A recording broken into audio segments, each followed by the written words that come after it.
Rolling hills and lush green fields, the beautiful countryside that makes up the South Downs National Park. But this landscape doesn't happen by accident. £30 million of EU subsidies have gone to farmers in the South Downs, not just for livelihoods, but also to manage the environment. With Brexit on the horizon, many of those working in the countryside now fear for the future of this green and pleasant land, as Roger Finn reports.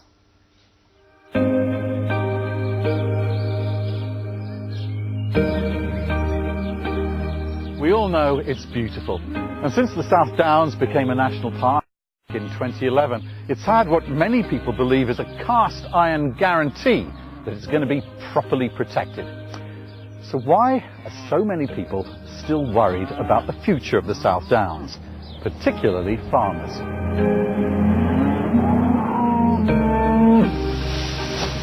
Twin brothers Paul and Peter Strudwick run a farm at Amberley. It's a traditional mixed farm that's been in the family for over 100 years. But one word has put a cloud over farmers here: Brexit. Oh yes, everybody's very concerned. It's like looking in a muddy puddle. You don't know what's in the bottom. You can be make or break. If we knew in advance what was going to happen, we would be able to plan, but you can't plan because it's all up in the air. Farming on the Downs is not easy. The land is poor. Farmers here depend on subsidies from Europe. If we didn't take the payments, we'd be bust by now. It makes that much difference. Europe's been good to the South Downs. Each year, some £30 million in subsidies is given to farmers here. On this farm, those payments account for up to a third of their income. The government has said the basic payments will be honoured until 2020. The worry is what happens beyond that.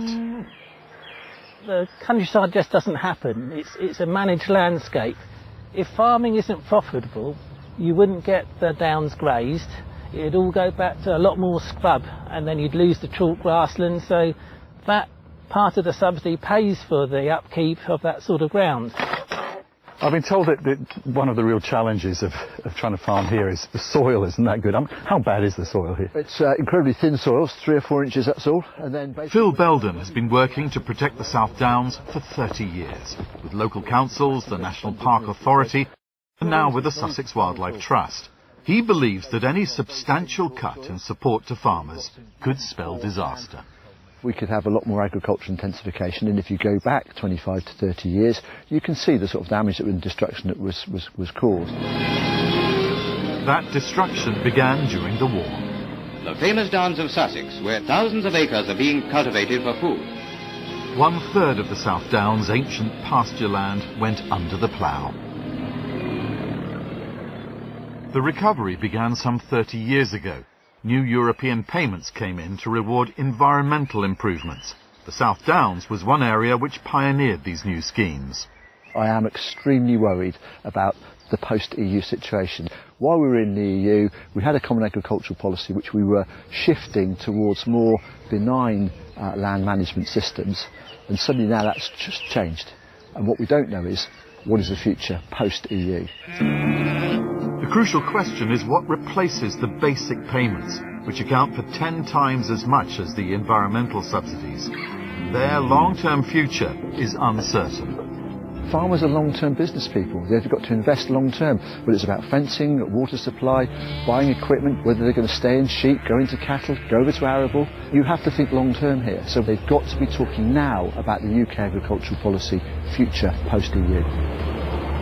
And the worst case scenario, if the farmers don't get the support they need? Well, then we lose the landscape, sadly. It will go. That is no idle threat.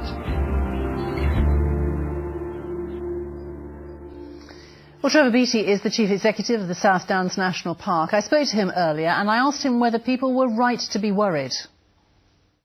They're right to be concerned because 85% of the South Downs National Park is a farmed landscape. So the future of our downs, our heaths, our river valleys is crucially dependent upon having profitable, sustainable farming for the long term.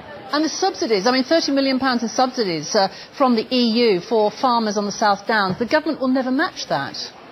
Well, we heard from Michael Gove, the new Secretary of State, this morning that he is going to secure that level of subsidy until 2022, which gives us time to work with farmers to work out new approaches. But any new approach must be farmer-led and farmer-delivered. How do you think the system should be overhauled then?